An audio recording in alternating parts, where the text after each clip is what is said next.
Of course, you know that we are in a worldwide pandemic. We've been all stricken by COVID-19, but a lot of other conditions and diseases may have been pushed to the back burner because we've been focusing on this pandemic. But perhaps what a lot of people don't realize is indeed an epidemic in our world is type 2 diabetes. Just giving you some statistics, 34.2 million people have diabetes. That's roughly 10.5%. And 7.3 million people, or roughly 21.4%, are undiagnosed. This is according to a 2020 diabetes study done by the CDC. And so, with those epidemic levels and epidemic levels of people who don't realize they even have the disease, this is definitely a condition, a disease we have to put back on the forefront and bring about attention to men and women and even our children. So stay tuned for a man's journey from being diagnosed with type 2 diabetes. When I read his email about his journey, I just knew we needed to talk to him here at Bookaholic and talk about his book and his journey and really want to dive in and educate people about this epidemic. Stay tuned for our interview with Vernon Davis.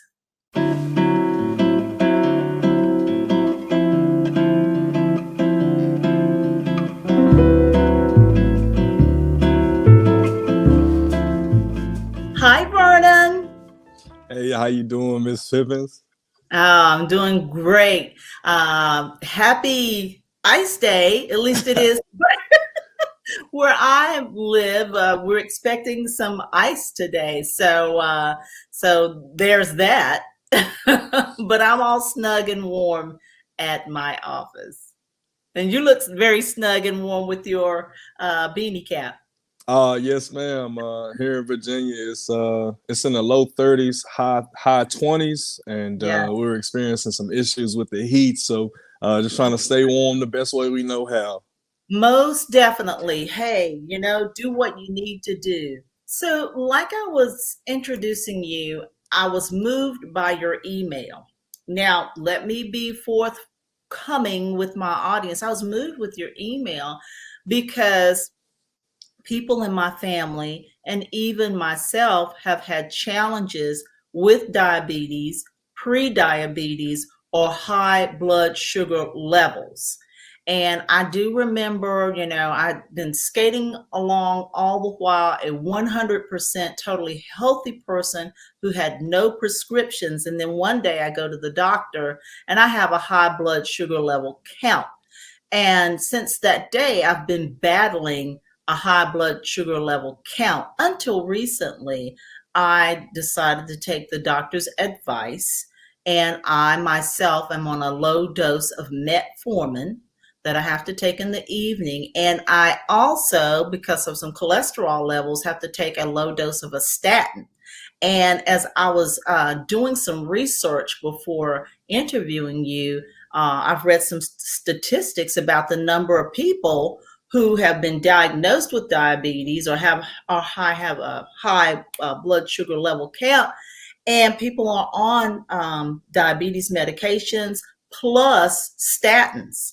And going back to the statistics that I talked about before, you can tell there's obviously something going on with diabetes because you can just look at commercials and see all the products and the pharmaceutical drugs that are supposed to stave off diabetes. So definitely we consider, what you brought to our attention very important, and want to bring about the title of your book. It's called Uncomfortable Peace, Stepping Outside My Comfort Zone to Naturally Beat Type 2 Diabetes. Yes, So ma'am. definitely welcome to the show. We're looking forward to your insight. Now, so obviously what prompted you to write this book was your own condition. But before we get into that, let's start off with your behaviors and your habits and your environment. Let's just even start from childhood and the teenage years. What did you and your family eat? What was on your plate? What did you think about food? Because how we think about food is what shapes some of this stuff. Yes, ma'am. So great question. I can't even start in my teenage years. I have to take it back to 8, 9, 10 years old. Yeah. I remember my brother, my sister, and I going on a routine trip to Louisiana from Texas to visit our Mhm. grandparents. And on this particular trip, my mom said, "Hey, I'll see you guys later." We're assuming she's going to see relatives, and then she's going to come back and get us.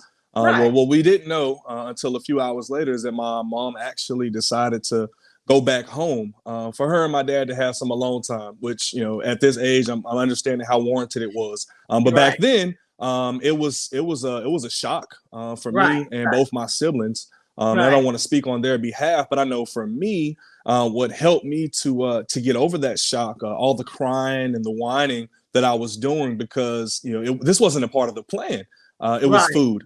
My Right. grandmother made sure that we ate, and that's when at least I attribute that experience to the learned behavior of food being a comfort for me during Mhm. stressful and undesirable situations. And I do Mhm. remember looking back on pictures of my childhood, going from second grade to third grade, where Mhm. there was a huge weight gain for me over the course of that summer. Wow. And then gaining even more weight going into fourth grade, Yeah. and just looking at how big I had gotten, over those 2 years. It Yeah. was outstanding. I was Right. fortunate to lose some weight after getting involved in soccer and basketball, but the habits didn't go away. That Right. learned behavior of food being a comfort during all stressful and Right. undesirable situations, that carried on with me up and through adulthood. And so Right. to go back to your original question, as a teenager, we had Popeye's chicken, we had Yeah. Pizza Hut on the table for dinner, we had Taco Bell, we had Sonic. I remember my dad would pick us up from school, and he'd always take us to get a junior burger and a slushie, and that was a snack. That wasn't even dinner Right. after school, and then we would have a more larger calorie meal for dinner. And credit to my parents, man, for taking care of us for sure. Credit to Yes. my parents for making sure we didn't have to go to bed hungry. Right. Right. I think for me, the learned behaviors, you know, wasn't beneficial throughout the course of my life, and I saw that in my diagnosis. But that's Mhm. no one's fault but mine. Right. Right. Especially as an adult, I have to take more and more responsibility to the Right. decisions that I made when I started going to college. When I had Exactly. no one telling me, "Hey, you probably don't need that fourth or that fifth plate. Right. You probably don't need to go out to eat, and you just left the cafeteria." Yeah. But that was my life. I'd Right. eat 4 or 5 times a day, large meals, once in the morning, once in the afternoon, twice in the later afternoon, and then once late at night Yeah. to get to me to that 5 meal count. And I did it because I enjoyed it. It Right. brought me joy, and Yeah. especially during finals week when I consumed probably the most calories per semester that I would have consumed because I was stressed out with term Mhm. papers and projects on top of final exams. And that behavior just carried on with me up through 30 years and a half old when I Yeah. found out I was type 2 diabetic. Yes, yes, yes. It's unbelievable. You sound like me a little bit. We both are taking it Southerners based on the states you just mentioned. And so for one thing, we Southerners, no matter what your race or gender, there's always good food. And good food in the South typically is fried, and breaded. And then Mm-hmm. there's your comfort food. And it's white refined flour in cakes and pies and macaroni and cheese and all of these things. So these, outside of the fast food, and then that's another thing that's all over the country, the fast food, the convenience food that you get through a window, and your moms are busy, your fathers are busy, this all piles on. And you're not a rare um, person in this whole thing. Many people are living the same life, eating wise, that you're talking about, still to today. And so I won't go into my frustrations right now, but it's very frustrating for me, who's a person who, my mom was very conscientious of um, artificial flavorings and artificial colorings. She didn't let me eat any food like that. We had, the protein, the starch, and the vegetable. So she measured out everything, but still, you can be affected. But I digress. I will get back to that area. But that's why I'm just so excited to talk to you, because I just want to figure some things out personally, and maybe it can help somebody else as well. So we get to your college years, and if you've gone off to school in any type of capacity away from home, is we have, what was that called? Freshman Freshman 15. 15. Yep. And even though I went to college probably a century before you went to college, it was still that freshman 15. And people would pack on the weight, because it was convenient. And like you said, the cafeteria was just right there. And as long as your meal ticket or meal card could accept it, you can just go in there and get food whenever.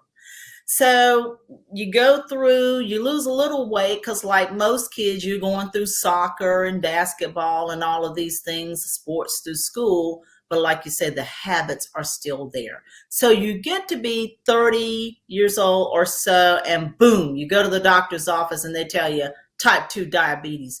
Are you surprised? Oh, I was floored. I couldn't believe it. I'm not sure if you're familiar with this reference, but growing up, my family called diabetes the sugars. And Oh, so soon yeah. as I, soon Yeah. as I heard that, I was just like, no, that can't be possible. Yeah. I can't have the sugars. Right. It's crazy because leading up to going to the doctor to receive the diagnosis on that particular day, I was doing my very best to dodge the doctor. Prior Yeah. to that, I had went to the doctor once in 6 years, and that was to get a checkup that my wife forced me to go get right after we got married. But Right. after that checkup, which was in 2019, just a few months after her and I were wedded, after we came back from Aruba, would encourage everybody to go to Aruba. I Sounds. started experiencing a ton of symptoms that I had no explanation for. Frequent Oh. urination, blurred vision in my left eye, Oh tingling in my. my fingers, toes, and numbness down my left leg. Oh. Headaches that I've never had before. Different pains in the right side of my body, on the side of my stomach there, and I couldn't sleep. As much as I tired myself out during the day, I couldn't sleep overnight. I'm sleeping an hour and a half to 2 hours, and I'm waking up, kind of just like a zombie. Then I'll go use the restroom. I'll give me something to eat and hope that'll put me back to sleep. And it does for another hour and a half, maybe 2 hours. And it's a cycle that just continued to repeat itself so bad that, I had to rely on nap times during the breaks that I would have on my job to be able to rest and ensure that I can continue on to fulfill my 8 to 12 hour commitment. Right, right, right. Wow. So were you mad? You were floored, but were you mad? Uh, I'm not sure. I wasn't mad initially. I was sad. Yeah, My feelings were hurt because yeah, all I could think about was, man, which limb am I going to lose? Am I really going to go blind in both of my yes, eyes? That's what was yes, going through my mind. And then I yeah. started thinking about leaving my wife at an early age. And then I started thinking about the possibility of either not having a child with my wife or having a child and not being around long enough to watch them grow up. Right, right. Wow, wow. I mean, that's phenomenal. So you have the diagnosis. What's your next step? Yeah, so after see the diagnosis, the doctor speaks to me a little bit more. He does prescribe me a certain medication. I asked him a few questions about it, and then I try my darndest to get out the door so I can cry. I didn't want to cry in front of this man. I Right. wanted to get as much information as I could think to get in the moment and get out of there so I could cry in the comfort of my car because I didn't Mhm. want to embarrass myself. And so I'm sitting in my car, and I neglected to mention right before I went to this doctor's appointment, which was an 8 a.m. appointment, I stopped by a Mhm. local convenience store and I purchased 5 beverages. 4 of those beverages were fountain drinks. 2 of them were fruit punch. The other 2 were sodas. And then the 5th beverage was like a Slurpee or a slushie.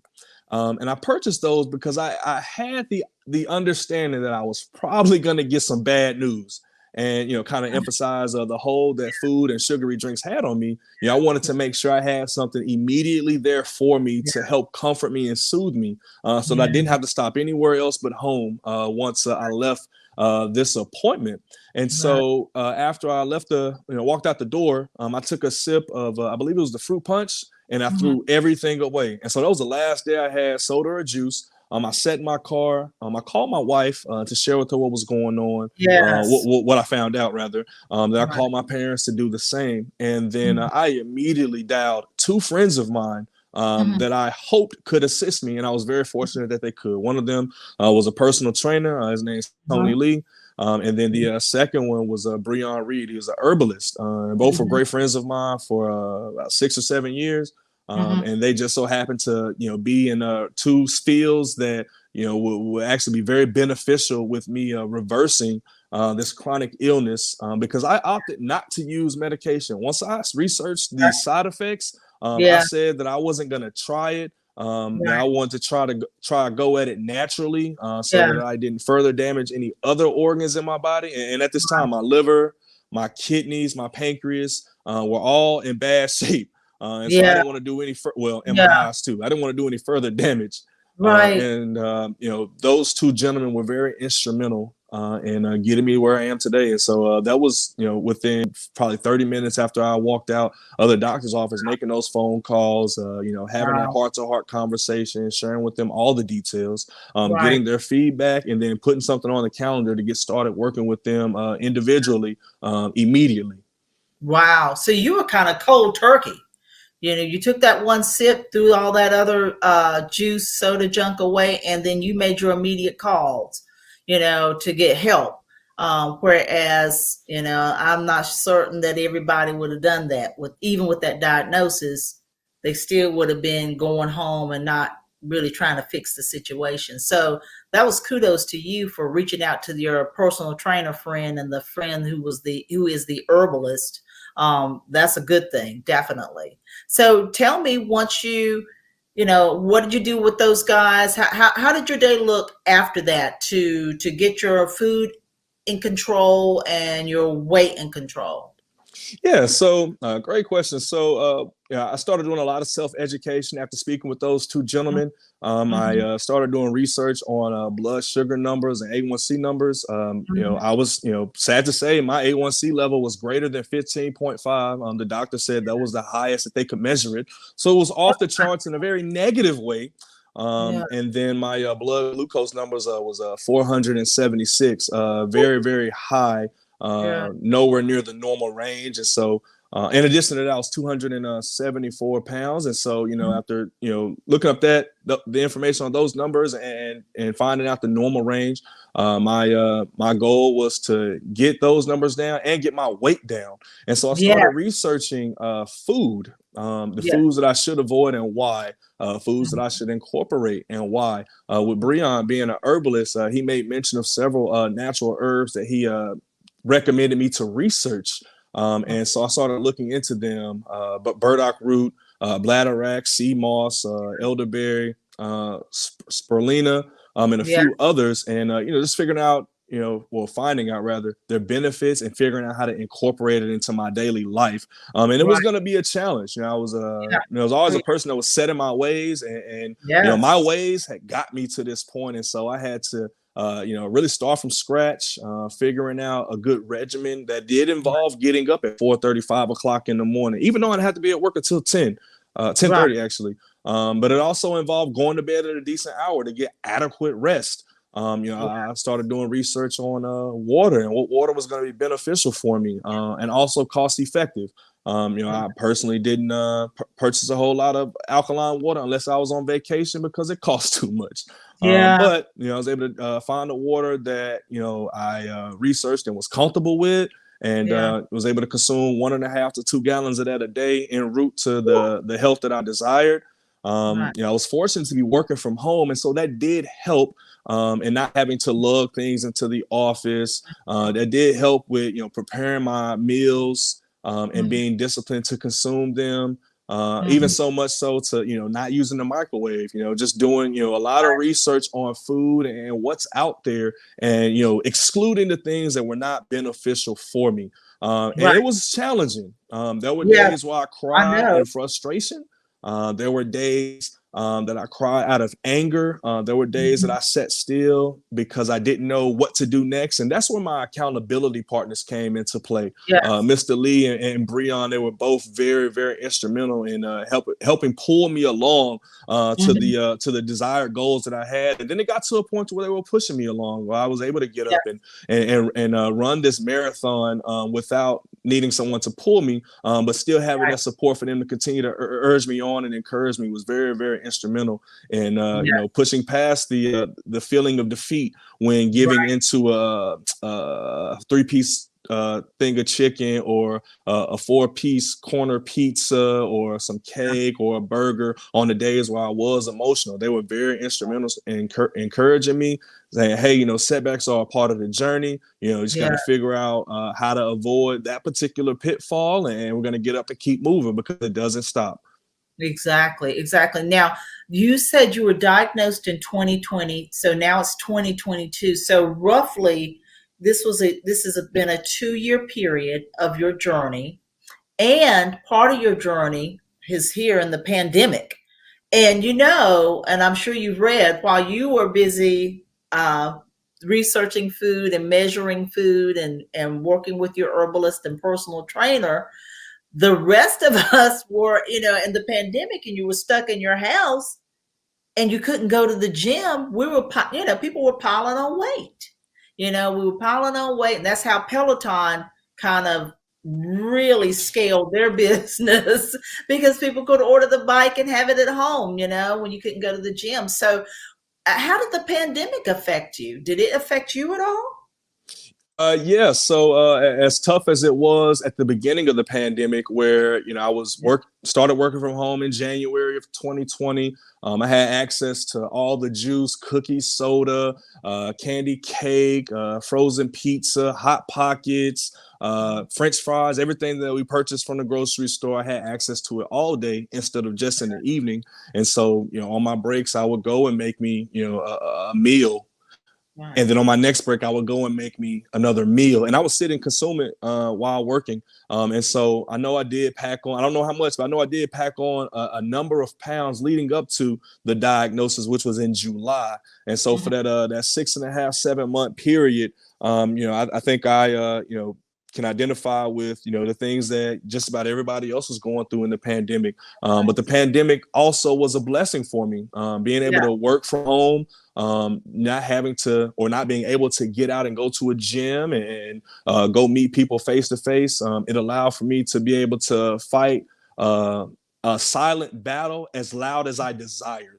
So I didn't Yeah. have to be amongst others and share with them what was going on with me unless I gave them a call to let them know. Some of my progress I would make mention on social media, but that was to a limited audience. But the Right. pandemic was very, very helpful in me achieving the goals and the progress that I've had so far. I mean, I learned how to work out on my patio, even though I was against it Mhm. initially. I thought I needed to have access to a gym to get a good, solid workout. But working out Yeah. on my patio for 30 minutes a day and then jogging in my neighborhood 15 to Mhm. 30 minutes afterwards, I was able to Right. lose 50 pounds in 5 months.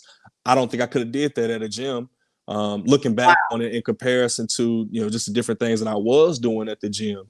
Right. And so the pandemic was very, very, very, very helpful for me, at least as it relates to reversing type 2 diabetes and getting my health in order. Wow. Wow, that's amazing because I just could not during that initial crunch of the pandemic. And like I said, the pandemic affected people so differently and in so many different ways. I couldn't even get myself going to exercise at home. I mean, I just couldn't do it. So believe me, when the gyms opened back up, I was one of the first people back because I needed that. And as a matter of fact, I got a trainer to help me along the way. So, I guess it's different strokes for different folks, but it all still boils down to you've got to take care of yourself. Mm-hmm. And you got to do that research. You gotta, eat right. You gotta exercise, and you do have to put in the work. Yep. And there will be setbacks. Believe me, I know. Well, so let's talk about you've been working out. So looking a little bit at your table of contents of your book, what did your 3-month checkup look like? So you started getting, working out and all these kind of things. What did your 3-month checkout look like? Yeah, the 3-month checkup in October of 2020 was an exciting day. Okay. So a little backstory. I won't go too deep into it because it is in my book. But the day of my diagnosis in July was at a clinic. I had a primary care physician at the time, but due to the pandemic, I wasn't able to meet with him. And so the information that was recorded at that clinic in July was sent to my primary care physician, whom I went to see in October. And so walking up to the building, getting out of my car, I'm on the phone with my mom. I had just spoken with my wife before I left the house, and I'm just excited because I was sleeping better. I didn't have blurred vision anymore. The tingling in my fingers and my toes was gone. The numbness in my left leg was gone. I wasn't having that urination feeling where I feel like I couldn't hold it like I did prior to July. I didn't have the pain in my sides and the headaches were gone. So I felt better. My clothes were fitting better. Some of my clothes I couldn't wear anymore because they were they appeared too big on me. And so that was all exciting. So, I walked up to the building expecting positive news in comparison to what I got in July.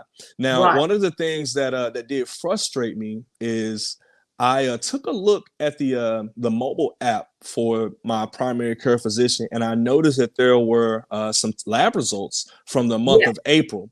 So I did go and see him to get a lab work done in April, but I was never able to get the follow-up appointment because the pandemic numbers got crazy in this area. And so I'm reading these lab numbers, and I noticed that my blood sugar was over 330. And from what I had learned over the course of 3 months, that's a high number. Well, if we go, and that's in April. So if we go back to July, my blood glucose level was 476. So it had rose from April to July. And so that led me to conclude that my primary care physician or someone in his office at least had an idea that I was dealing with either pre-diabetes or diabetes. And I was frustrated because no one gave me a call to say, hey, Mr. Davis, I know we can't meet with you in person, but we want to let you know this is going on with you. And so I walk into the building and I'm frustrated. I get on the elevator, I calm myself down, and I tell myself I'm going to give him a piece of my mind after we go through my appointment. So I'm in the office, I'm smiling, and they do some blood work. While the blood work is being processed, my primary care physician asked me, well, hey, Mr. Davis, are you taking the diabetes medication? And very confidently, I told him no. And he looked very disappointed in me. And he asked me why. And I told him, I didn't want to deal with the side effects. Oh, well, this medication is best for you to help manage your condition, blah, blah, blah. And I just told him, okay, man, just wait for these numbers to come back. I know my numbers are better than what they were. So I go sit in this waiting room, and a nurse comes to me and she says, hey, Mr. Davis, I do apologize, but your A1C level came back at a 7.4. But don't worry, you can get it down. And she stops. And I look at her and I smile and I ask her, hey, are you okay? And she says, well, no, I'm just sad for you. Like, nah, don't be. Because 3 months ago, my A1C level was greater than 15.5. And so that changed her mood. She was very excited. I remember she got some of her coworkers and they came and gave me high fives, which was cool. And then I went back into my primary care physician's office and we sat and talked. And he asked me, what I did. And so I gave him a good overview of what I was doing. And he said, man, whatever you're doing, keep it up. You haven't taken the medication at this point. There's no need for you to start. I'm happy for Right. you. Keep it going. Now, in my Wow. excitement, I did not give him a piece of my mind. I But that's know. okay. It was unnecessary at that point. But that Yes. 3-month visit was amazing, and it helped me to take my regimen, to take my workouts, to take everything a step higher, because I had saw the results of doing it for 3 months, and it was working. Right. Wow. That's amazing. Now, let me go back to describe to me a meal per day. What do you do to prepare for your eating that day? They talk about meal prep. They talk about organic food. They talk this. They talk about that. What does your day look like as far as meal prep? And let's start from the grocery store. When you go to the grocery store, what do you do? Or do you go to the grocery store? Do you order one of those meal things to your home? What does your food look like? Yeah, great question. So because of what I learned, I don't trust anyone to do my grocery shopping for me. I do it myself. There was a certain fruits and vegetables that I stuck to primarily, and so I would get different greens, different leafy vegetables, Mhm. different cucumbers, different types of melons, different types of eggplants, and so I would gather all those. I consume wild rice that was called wild rice. I Mhm. will also get a guacamole and blue corn chips. Mhm. I would get fresh and frozen fruit. I would get frozen fruits for my smoothies, fresh fruits to snack on, and there Right. was a few other items at that point in time. Mhm. My typical day, started 4:30, 5 o'clock. I'm drinking a strong cup of water. Mhm. Having a piece of fruit. Whenever it's time for me to eat, because I ate in a certain time window. Um, Okay. yeah, and yeah, so it was about 10 o'clock or so. It was 10 to 2 was my time window to eat. And I'd make me a fruit and vegetable smoothie, put my natural herbs in there, blend it all up, consume it, chase it with some water because the herbs taste horrible. About 2 hours later, I'd have me Yeah. a snack with some fresh fruit, blue corn chips and Right. guacamole. And then about 2 hours later, I'd have some sauteed vegetables and some wild rice as an example of a meal. I make a salad. And as time Right. passed, my eating evolved, and so I leaned more on just fruits and vegetables, raw, not cooking them, and that was Yeah. growth for me. Once I learned about the benefits of clean raw vegetables, because they have to clean them. I use water and apple cider vinegar to clean my fruits and vegetables. Eating clean raw vegetables, is a more nutrient dense than if I cook them. That's right. Some I had to learn, and I was okay with that. It tastes horrible initially, but I got used to the taste, and it was very, very helpful. Then I transitioned from fruit and vegetable smoothies, homemade, to juicing fruits and vegetables to Hmm. consume. And so that was growth for me as well, and that's still a part of my Wow. regimen. And still sticking to 1.5 to 2 gallons of spring water a day. Wow. Now, I didn't hear meat. I didn't hear meat in there. Yeah. So meat was very rare. Sometimes I'd have maybe 2 or 3 ounces of chicken or shrimp to put in my salad. Mhm. When I was consuming sauteed vegetables with wild rice, I may have a cup of cooked shrimp, to air fried shrimp to put in my Yeah. salad. But as far as my regimen, that was that. Now there were days again where I fell off the wagon. I Yeah. gave into emotions and ate the pain away from whatever frustration I was having. And so that's when I would primarily consume the burgers and the tacos and the fried chicken and the pizza. Right. Now, if I was consistent, which I strive to be, if I was consistent 5 to 7 days, depending on the day of the week, then I would treat myself to a meal on a Friday or a Saturday, which is my off days, to enjoy Right. with my wife, be it Chick-fil-A, Right. or a slice of the pizza that I enjoy. But that would be planned. The times where it was out of emotion when it was bad for me, because in those cases most of the time my discipline wasn't a part of my plan, my moment wasn't in the moment. Excuse me. I wasn't going to be disciplined. And most times when I'm emotional, I'm not disciplined when it comes to my eating. I just eat till, I stop crying or till I Yeah. feel better. Yeah, yeah. Oh, yeah. But people can definitely relate to that. Now, with this cooking, you have a wife. Um, you don't have children, unless if you did have children, they'd be very young, very small. But how does this affect your family, your wife? How does this affect her? Do you guys eat separate meals, or did she just kind of jump on your bandwagon? Yeah, great question. So we do have a son now. He's 8 months. We actually Oh, found out we were expecting a month after I was diagnosed. oh wow. And so we do have a little boy. He's up there asleep now. Yeah.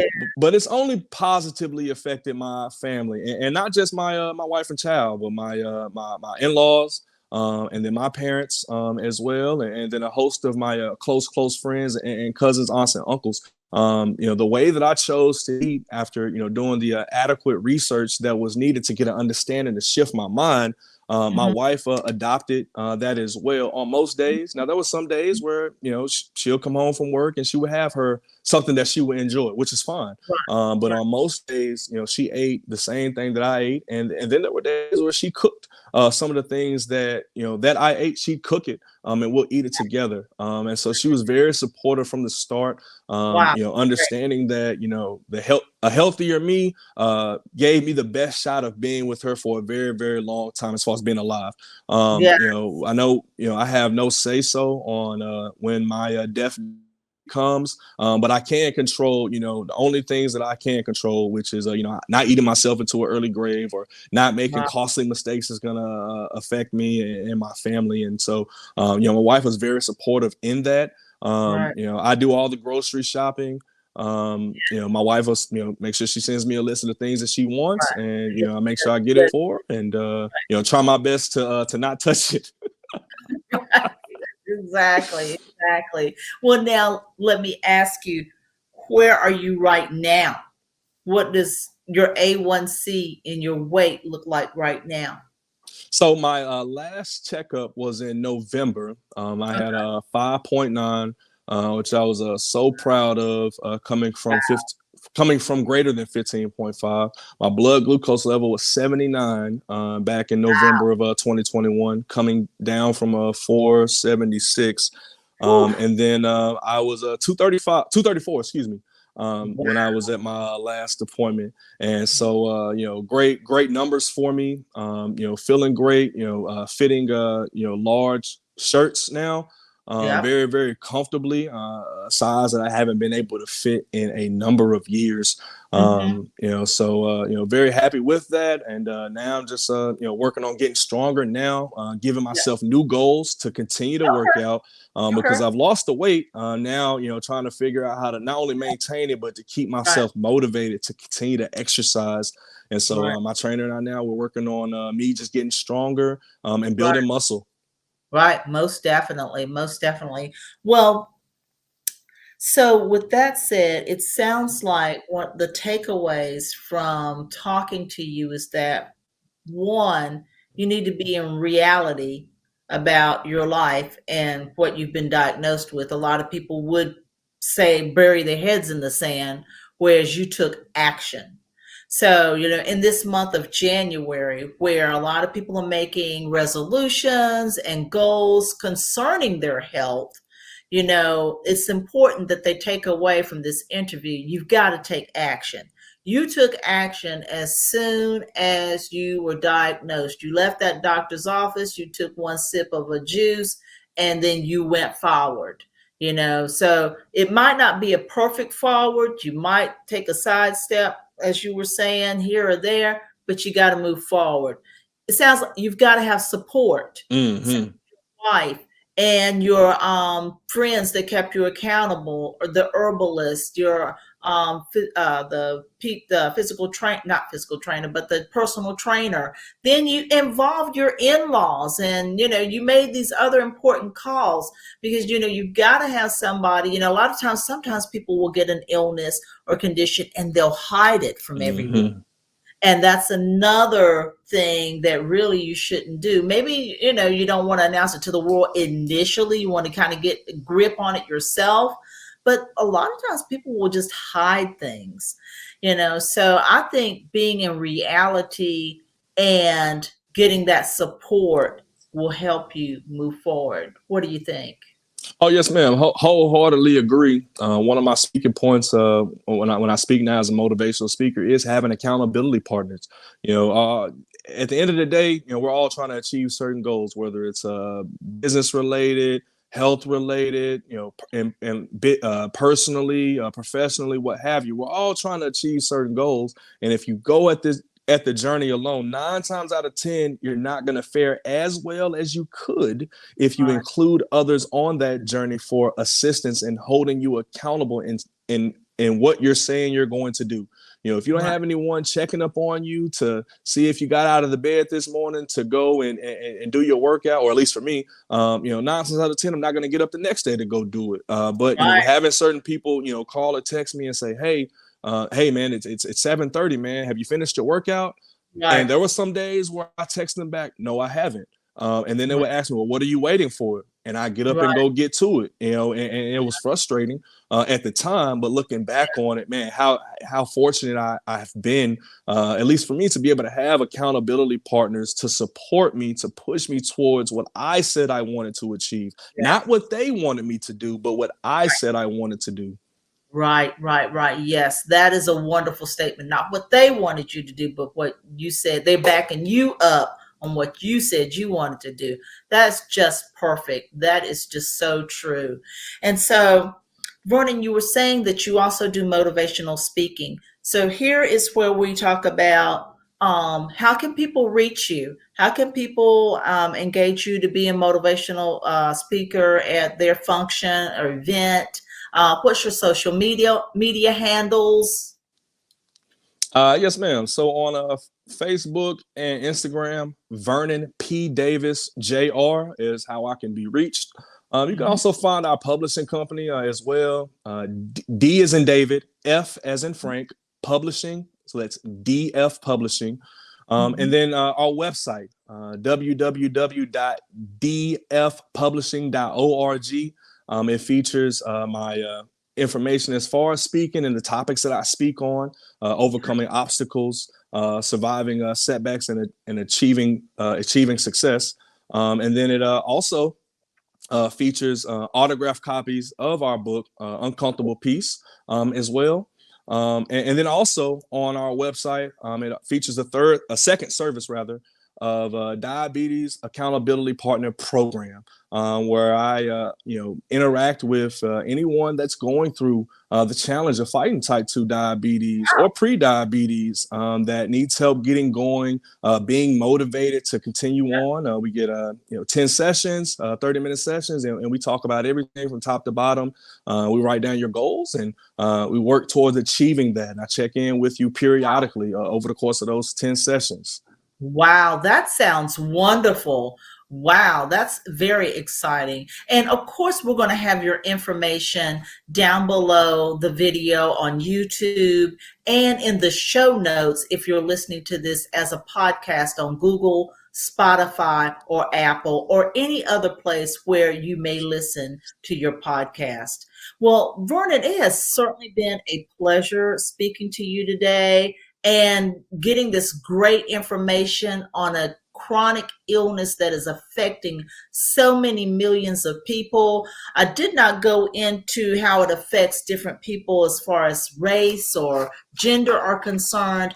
It just needs to be known that it is an epidemic, I consider it, in the US, and we do need to take charge. Since that was a high statistic of people who don't even know they have diabetes, I would say go to your doctor, get a physical. Now that, not that the pandemic is cleared up per se, but you can go back to your primary care physician now, get that checkup, get some blood work done, and just see where you stand. Because part of a healthy self or healthy you is knowing your numbers. And you got Exactly. to know your numbers, to survive this thing. You don't want any surprises. So definitely. So again, that's Vernon Davis, and this is a self-published book, called Uncomfortable Peace, Stepping Outside My Comfort Zone to Naturally Beat Type 2 Diabetes. Perfect, wonderful. And we'll have that link to that as well.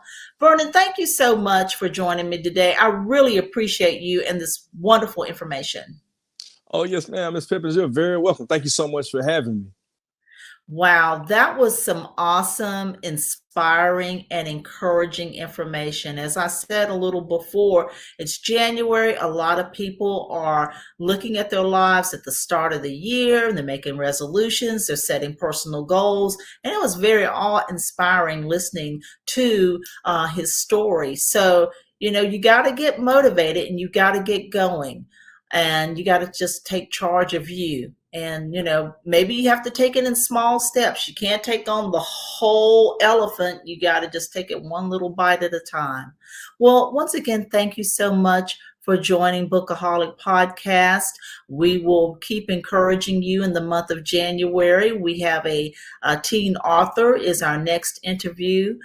She attended a writing workshop and she wrote a book. And she pitched the book, and now this teen is a published author. So she can do it, you can do it if that's your goal too. So we're going to kind of touch on careers and just overall going for it here at the start of the year for 2022. We will see you next time, and please follow Bookaholic on all our social media platforms. You can reach out to us at Reading Junkie at book-a-holic.com. Thanks a lot, and we'll see you soon. Thank you for joining the Bookaholic Podcast. We appreciate your support. Remember to subscribe to the podcast, follow us on Instagram at True Bookaholic. You can also email us at readingjunkie@book-a-holic.com. Don't forget to support your local library and independent bookstores.